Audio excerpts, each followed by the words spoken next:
சவாயு உங்கள் Ruban sir, welcome to my channel. நம்ம இன்றைக்கி என்ன போகிறோம்னா மட்டன் குஸ்கா, மட்டன் ஃப்ளேவரில் மட்டன் குஸ்கா ரெஸ்டாரண்ட் ஸ்டைலில் எப்படி செய்யலான்னு பார்க்கலாம். வாங்க எப்படி செய்யலான்னு பார்க்கலாம். அதுக்கு முன்னால் என்னோடய சேனல் சப்ஸ்கிரைப் பண்ணலான்னா உடனே சப்ஸ்கிரைப் பண்ணிக்கங்க. அப்போ தான் நான் போகிற ஒரு வீடியோவும் இப்படி உங்களுக்கு உடனுக்குடனா நோட்டிஃபிகேஷனாக வரும்.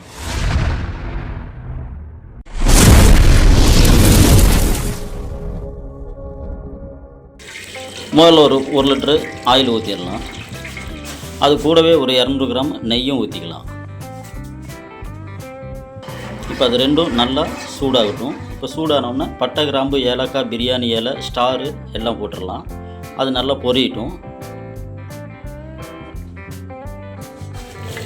இப்போ கூடவே 1 டீஸ்பூன் சாய் ஜீரா போட்டுக்கலாம். 1 டீஸ்பூன் கஸ்தூரி மேத்தியும் சேர்த்துடலாம். ஒரு 10-15 பச்சை மிளகாயும் போட்டுடலாம்.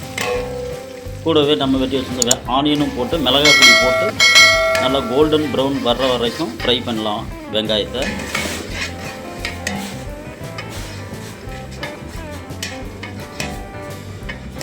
இப்போ நல்லா ஃப்ரை ஆனோடனே 300 கிராம் இஞ்சி, 300 கிராம் பூண்டு போட்டுக்கலாம். அதுவும் நல்லா பச்சை வாசம் போகிற வரைக்கும் வதக்கிக்கலாம். இப்போது நம்ம ஒரு 300 கிராம் சின்ன வெங்காயம், ஒரு கைப்பிடி அளவு புதினாவையும் அரைச்சது கூடவே சேர்த்திடலாம்.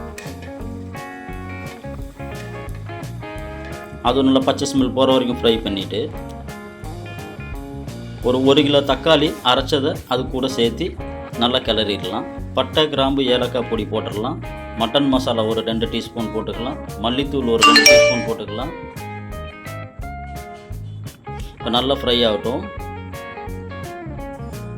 இப்போ ஒரு 300 கிராம் தயிரையும் சேர்த்துடலாம். 2 கைப்பிடி புதினா, 1 கைப்பிடி கொத்தமல்லியும் கூட சேர்த்துடலாம்.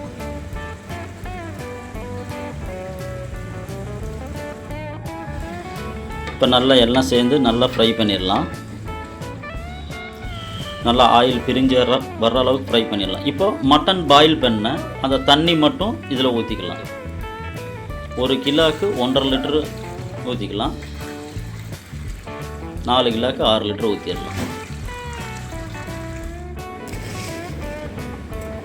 இப்போ தேவையான அளவு கல்லுப்பு சேர்த்து ஒரு 3 லெமன் ஜூஸும் சேர்த்துடலாம். இப்போ நல்லா கிளறிடலாம். இப்போ கொதி வர்ற வரைக்கும் மூடியை போட்டுடலாம். இப்போ நல்லா கொதி வந்துருச்சு.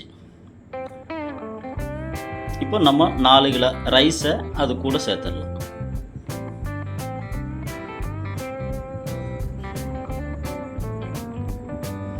சேர்த்து இப்படி மெதுவாக கிளறிடலாம். ஸ்பீடாக கிளறினீங்கன்னா ரைஸ் உரையும்.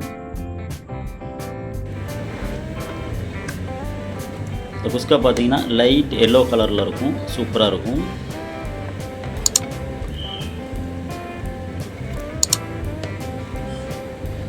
நல்லா கொதிக்குது. தண்ணி ஃபுல்லாக ட்ரை ஆயிடுச்சு. இப்போ தம் போடுற கண்டிஷன் வந்துருச்சு. இப்போ ரைஸ் எல்லாம் சமம் பண்ணி விட்டு தம் போட்டுடலாம்.